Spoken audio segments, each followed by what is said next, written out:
Dy imamët e veçpallur Genci Balla dhe Bujar Hysa, të akuzuar për vepra terroriste dhe rekrutim të shtetasve shqiptar në Siri, hedhin poshtë akuzat e prokurorisë ndaj tyre me anë të një letre nga burgu. Letra është publikuar në numrin e sotëm të së përditshmes Panorama. Letra është firmosur nga burgu 313, ku ata qëndrojnë që prej arrestimit të tyre pak kohë më parë dhe mban datën 10 prill. Letra në fakt është një sqarim për atë që imamët e cilësojnë si një luftë ndaj Islamit. Të arrestuarit theksojnë se veprimtaria e tyre në lidhje me Sirin ka nisur pas njohjes nga media të lajmeve mbi vrasjen e vëllezërve dhe përdhunimit të motrave muslimane. Dhe ata vetë kanë ndihmuar në këtë mënyrë njerëzit e pafajshëm. Imamët e veçpallur hedhin akuza dhe ndaj komunitetit musliman dhe shprehen se nuk e njohin këtë komunitet. Komuniteti musliman historikisht nuk është vendosur dhe zgjedhur me pëlqimin e të gjithë besimtarëve, por është vetë zgjedhur dhe është vetë vendosur në krye të tyre. Ne nuk mund të njohim një institucion të cilin e zgjedh dikush tjetër. Ky institucion ka shkelur shumë ligje të fesë islame.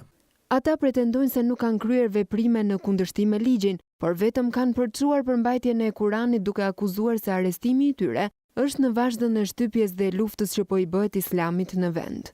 Ne nuk jemi arrestuar për ndonjë krim apo vepër të ulët. Përkundrazi, jemi arrestuar se duam të zbatojmë Kuranin, ashtu sikurse e ka zbritur Allahu i Madhëruar rreth 1400 vjet më parë. Kjo është pikërisht ajo që shqetëson armiqtë e Islamit dhe Kuranit, dhe prandaj morën kundrejt nesh këtë masë agresive.